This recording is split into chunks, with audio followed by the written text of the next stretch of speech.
एक बार एक गुरुदेव की सेवा में एक गरीब आदमी जाता था, कई वर्ष सेवा किए। उसने सोचा बाबा के पास धनी मानी आते रहते हैं, कभी किसी से कह देंगे तो हमें धन दे देंगे। तो ऐसा बाबा ने किया नहीं। तो एक दिन खुल के उसने कहा, बाबा हम गरीब आदमी हैं, बहुत दिन से सेवा कर रहे थे, हमको चाह रहे थे कि आप दे। बोले बेटा हम भी देना चाह रहे थे, जाओ आज ऐसी एक अमूल्य चीज देते हैं तुम निहाल हो जाओगे। उसको लगा कि बाबा के पास तो धनी मानी लोग आते रहते हैं, जरूर कोई कीमती चीज होगी। बोले जाओ गंगा स्नान करके आओ। अब बड़ा मगन होके गंगा स्नान कर बैठा हो, कहा बेटा राम राम राम, यही यही जपो बस। उसने कहा यार मतलब कोई नई बात है। आग अब आप प्रणाम करके गया तो गांव के लोग जो गाय चरा रहे थे वो कहा भैया राम राम, गुरु जी की सेवा करे आए।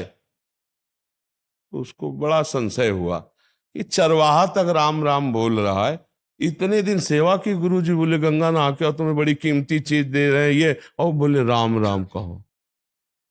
तो एक बार लौटा कि जाके महाराज जी से कहे कि फुसलाओ मती हमें, हमें तो संपत्ति चाहिए थी ऐसी कि जो हमको माला माल कर दे।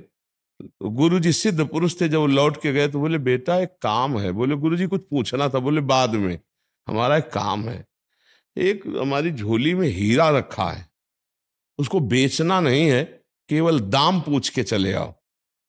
बोले ठीक है गुरु जी। अब वो हीरा लिए बाजार में गए तो सब्जी वालों के पास, तो सब्जी वाले ने देखा कि चमकता हुआ पत्थर है, तो उनका किलो 2 किलो बैंगन ले लो या आलू ले लो। बोले नहीं बेचना नहीं है। एक कागज में लिखा सब्जी वाले ने 1 किलो बैंगन या 1 किलो आलू लेने की। अब बनिया की दुकान में गया, उसने देखा, उसने कहा कि है तो चमकता हुआ, 1,000 रुपया दे। 1,000 रुपया? अगर किलो 2 किलो वहां आलू लेके बेच देते तो क्या हम जान पाते। 1,000 रुपया लिखा, 1,000। बोले लाओ। अब वो स्वर्णकार के पास, वो स्वर्णकार ने देखा हीरा है, पर ऐसे गरीब आदमी के पास हीरा कहाँ से आ जाएगा, तो नकली है लगभग। उनका 1,00,000 रुपया देंगे। 1,00,000 रुपया? कागज में लिखा 1,00,000 रुपया स्वर्ण का। अब जौहरी के पास पहुंचा, जौहरी ने देखा, बोले ऐसे देश का हीरा है कि जितने हमारी दुकान में रतन है आभूषण है, ईमानदारी के बात सब ले जाओ तो भी इसकी कीमत नहीं है। जौहरी ने कहा ये एक अलौकिक देश का हीरा। अब संत के अरे लिया। बोले गुरु जी ये तो बहुत कीमती है। बोले कब जाने, अगर हम कह देते बेच आओ तो 1 किलो आलू या 1 किलो बैंगन लेके आ जाते। तो उनका गुरुजी, उसके बाद हम गए वाणिज्य व्यापार करने, उसने इतना जौहरी ने कहा। बोले बेटा ये राम नाम कोई जौहरी संत ही जानता है, ये बैंगन आलू बेचने वाले जानवर चलाने ये तो ऐसे बोल दिए, जीवन भर इसी को या है, जा तो जप के तो देख। बोले गुरुजी यही प्रश्न था। बोले वही उत्तर तुम्हें देने के लिए क्रिया कराई।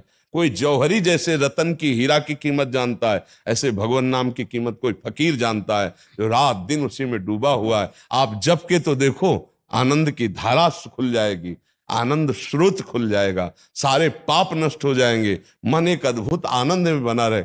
अच्छा देखो, हम शरीर से बहुत प्यार करते हैं, अपने लोग करते हैं ना, शरीर को कोई कष्ट हो जाए बर्दाश्त नहीं। नाम प्रभु का एक अपार मस्ती देता है। जो शरीर बहुत प्राण प्रिय है वो पुराने कपड़े की तरह लगने लगता है नाम जप से, इसका कोई महत्व नहीं रह जाता। इसलिए हम सबसे प्रार्थना करते हैं, दुख चिंता शोक भय और मृत्यु पर विजय प्राप्त कराने में समर्थ है कलिकाल में कोई साधन, तो भगवान नाम समर्थ है, दूसरा कोई नहीं।